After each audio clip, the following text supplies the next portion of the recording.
If you're a GM, whatever system you use, whatever world you use, you got to have a baseline. I'm going to talk about that next. Stick around. Hey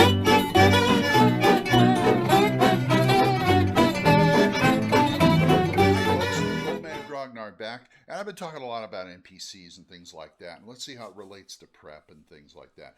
Now, I want to talk about again about prep, and I want to talk about what I call benchmarks. Now, this was a not a term, but a an idea that way back when I was playing Champions, you kind of have to have benchmarks for a superhero game, especially something like Champions or Mutants and Masterminds or something like that. Basically, it's what the baseline is for things like character creation, what the world does, NPCs, especially NPCs, monsters, things like that. Okay, now I'd like to apply that to other games. In fact, there's a few games that do it really well, one of which is Savage Worlds. They have a system of what they call extras, which is they call the unimportant NPCs, things like that. One guy, this guy, who does Savage Stuff, it's a blog, especially this blog post, creating NPCs on the fly. I like that because it gives you a benchmark. It gives you several benchmarks, actually, which is good because you can have varying levels of degrees of power. And I would advise you to go look up Savage Stuff. He's got a lot of good things for Savage Worlds and also some good things for just role playing in general. I'd like to apply that benchmark Savage Worlds type of thing to my other games, a la D&D, any kind of OSR game.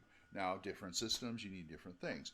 Of course, I take out, when I do that, I take out the friendly old index card and start writing stuff down. Now, for most old school games, we're talking mainly D&D-ish type games and what I put Labyrinth Lord, Retro Clones, whatever.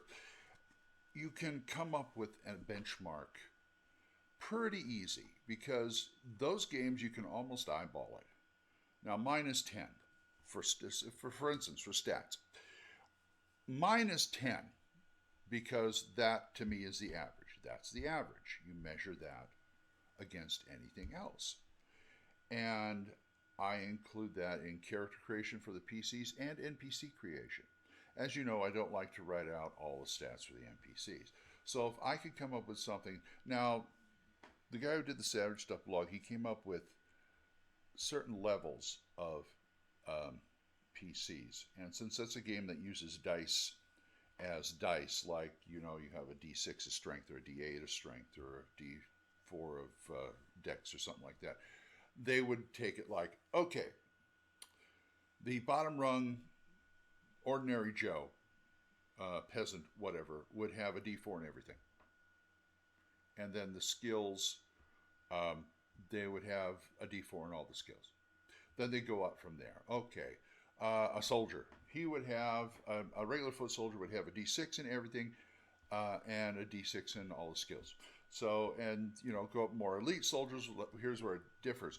They would have like a D8 in everything, or they would have a D6 in everything, but they have a D8 in one or two special stats, or one or two skills, and it would go on and on from there. You know, you can build them up, and you can granulate it however you want. For D&D, like I said, my base 10. We need to figure out, and I'm still working on this. So you need to figure out, like, say, okay, you have a base 10 for all 6 stats. Okay, fine. That's a peasant. That's somebody who farms the land. That's somebody who, you know, they're there. You know, they have one or two that, you know, they have their skills in farming and things like that. If you want to deal with skills, I don't. Hit points, average hit dice if it's a monster, average AC of 10. They run around in regular clothes all the time. They have no need for armor. And you can go up from there. The second one would be, say, I don't know, some kind of minion, things like that. They may have 10s to 12s in all their stats. You can make. See, I'm a proponent of like making the stats the same number. Excuse me, all the same number, and then here, follow me on this. Keep them all the same number. Say for you have an easy, medium, hard NPC. One is one's all 12s, one's all 16s for like an elite mercenary or the dragon of the big bad, and then you can go up from there. And that goes with levels too. I mean, easy is 1 to 4. I do a base 12, 1 to 4, 5 to 8, 9 to 12. Easy, medium, hard, boom, boom, boom. And what you can do is take this base and reskin it. And what I'm saying is, if you need something on the fly, say you need an assassin. Okay, all right. He has a specific skill set.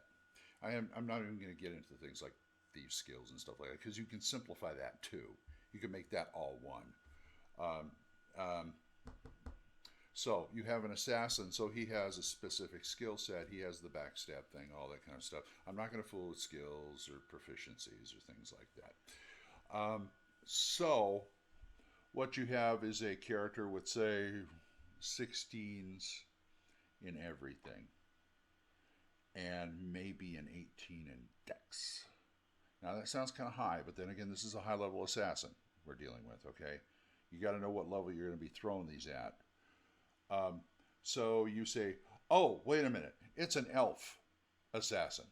Okay, what are the basic adjustments for elves? You just write that down along with your basics benchmarks, and you're writing this down as you're going. I mean, you're writing it on the card, you're writing it on a piece of paper, in your DM book, whatever you're doing.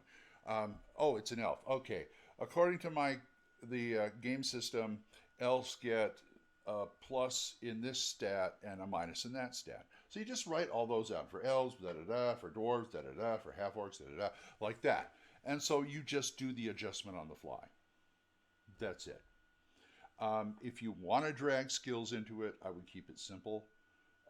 Maybe give them 1, maybe 2 specialization skills. I mean, the big heavy fighters, say the champion of the emperor, would have a couple of skills in weapons and maybe a fancy move. Because you kind of reflect that or an elite mercenary. You got to reflect their experience a bit. But you can do this on the fly, and I want to work on something like this. I'm going to work on something like this, like putting things on here, or a book or a sheet where you can go, okay, these are my benchmarks for the characters, and these are what I'm going to use on the fly. If I have my NPCs all planned out, but they need to run to Jack the Tanner, who's an ex-adventurer. Okay, I pull a medium.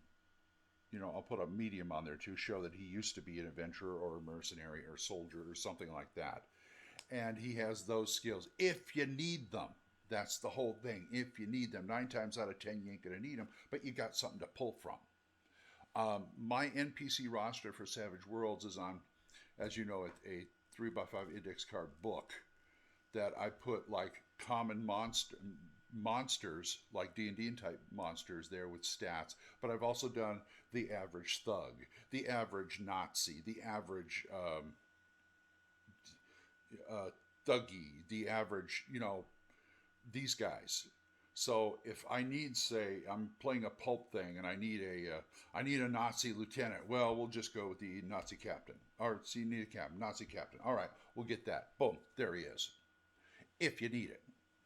It's a good thing to have. That's the whole mantra of GMs. If you need it. As far as worlds go, you should really establish a benchmark of, okay, say it's a fantasy world. It's a magical world. It's got magic. How much? And what's the level?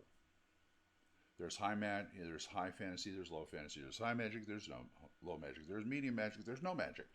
It goes like that. I mean, Forgotten Realms is way different magic-wise than Dark Sun. That gives you, but they have a benchmark.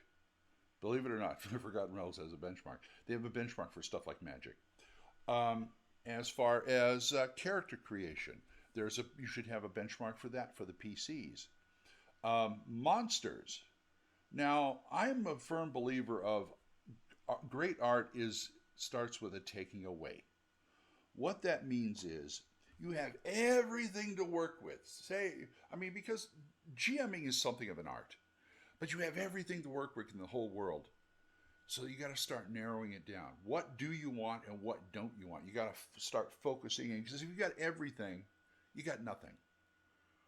The you throw everything but the kitchen sink in there, and the characters ain't going to know where to go or what to do, or nothing makes sense. And as much as I like spontaneity and cinematic things and nonsensical things, I like things to have a little kind of common sense. I'm not really a fan of the Funhouse Dungeon, or, oh, let's throw this monster in here because he's really cool. Now, that's not to say that you can't throw that monster in there, but once he's in there, he's in there. He's in the world. And it's also not to say that you cannot change that monster to fit your world. But say you have a world with no orcs. Okay, you have a world with no orcs. That doesn't mean you can't use an orc-like creature or take an orc and reskin it to something. But that's your benchmark. That's what I'm saying. That's your average. You need an average for things, especially things like NPCs and monsters. Religion is another thing. What temples are there? What isn't? Who's worshiping what, if anything? It could be a totally agnostic world. I don't know. Or a pantheistic or a monotheistic, however you want to do it. And you got to. Do you have theocracies? Do you have dictatorships? Do you have democracy? You should have one or two of those. Otherwise, there's no conflict. But those are the things you kind of got to think about. Now, it'd be interesting to hear your words on this. So benchmarks. And once you write them down, doesn't mean you can't change them. You just got to let the players know. Because I wouldn't really pull the rug out from under them that way. If you want to change something, say, hey, this doesn't work, or I want to do something different, or say you go to a different place and this place works like this. Say if you're playing in Mystara and all of a sudden the characters find themselves in Hollow World where the magic works different, you got to let them know. So, like I said, set your benchmarks and have a good time. So I will see you guys. Don't forget to write me at oldmangrognard@gmail.com. And I will see you guys next time. Bye-bye.